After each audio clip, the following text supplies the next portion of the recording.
Hey, Fitting Guy here, and welcome back to Project Swift. Today we're going to start the first in what we hope to be a series of how-to videos.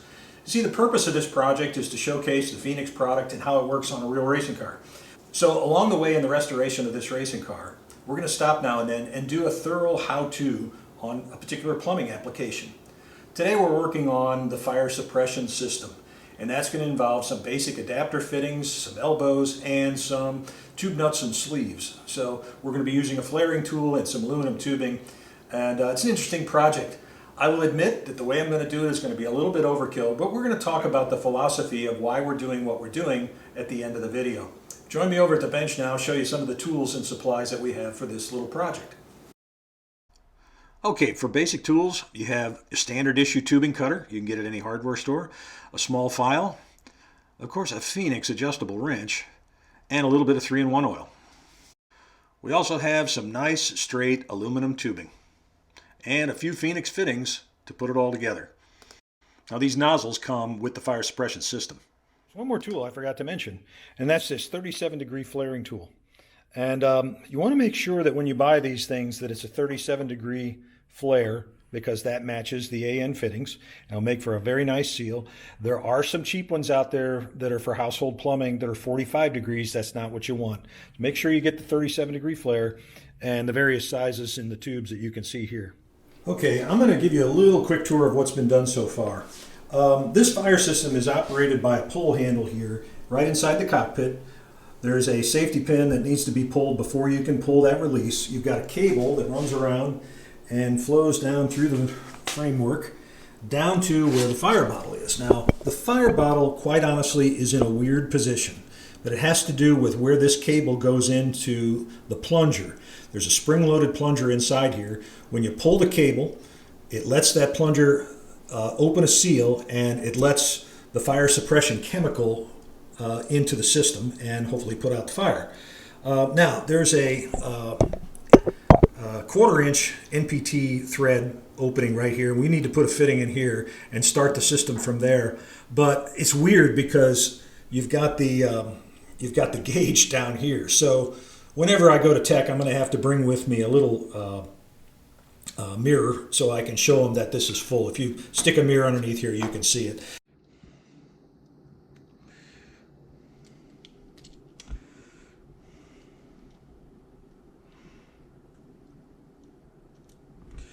Always a good idea to put a little bit of oil on there to keep from chipping your blade. I'm just going to cut this off at a random length.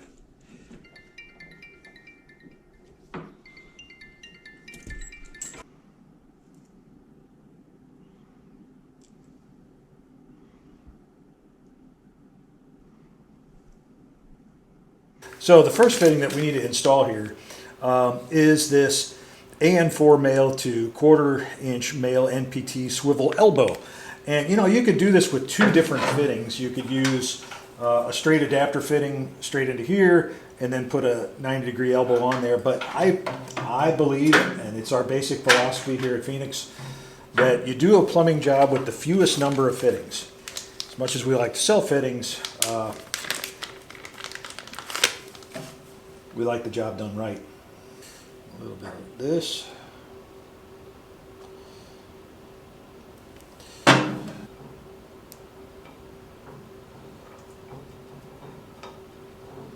Now notice I'm not using any Teflon tape.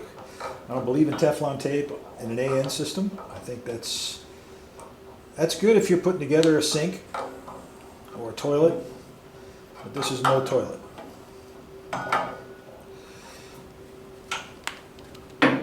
Now, in using that swivel, I can firmly tighten down the AN fitting and seat it properly and not have to worry about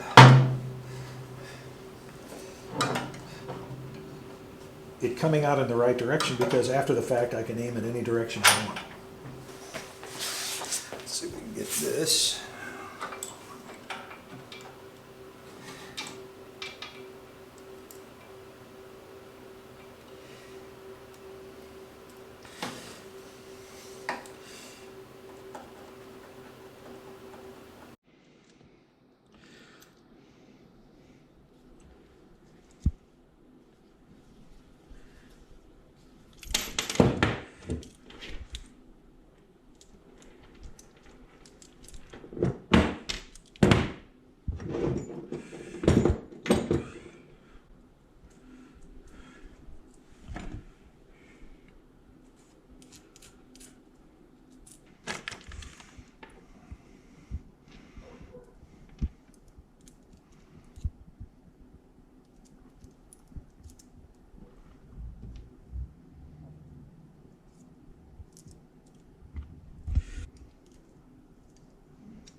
Okay, good, good.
Okay, the entire system is now plumbed. It's all in place. Now I haven't tightened everything down just yet. There's a couple of reasons for that. I may have to move these around a little bit as I do other ancillaries, as we like to say.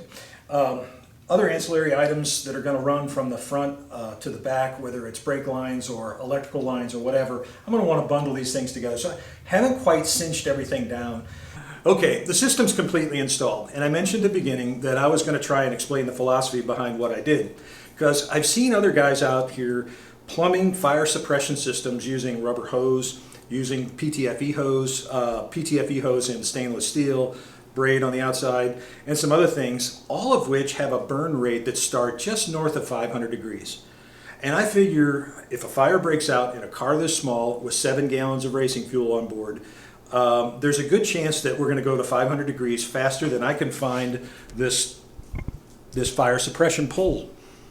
This is what you pull in the event of a fire. You just reach down and pull this out. Now you have to remove this, and as I'm fumbling to take this pin out, I'm probably going to get even hotter. So this is a very important point, because by the time I get that thing pulled, I want to make sure that the fire suppression chemical that's in the tank winds up where it's supposed to be, because there's 2 places on the car where this thing is let out. The first one is back here in the engine bay, and this is on the fuel side of the engine. There's a carburetor here. There'll be a fuel line. This would be a great place for a fire to start, and if it's going to start there, then that'd be the best place to start putting it out. So that's an important one. So if this line melts, well, you know, what good is it? Now I got fire suppression stuff sort of wandering around in the atmosphere. The other one is even more important. This one is right over my crotch. I want that one to work. So that's why we decided to do a little bit of an overkill. Fires are relatively rare in racing anymore, in club racing, but they do have, if it's going to happen, I want to make sure the system stays in one piece. So that's why I chose to do the hard line.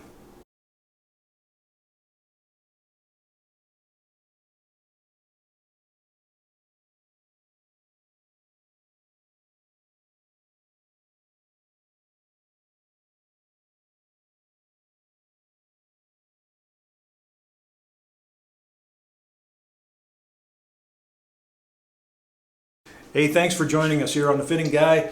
There'll be more plumbing how-tos coming up as this project continues to move forward, so stay tuned to Project Swift, and we'll see you at the racetrack in this thing.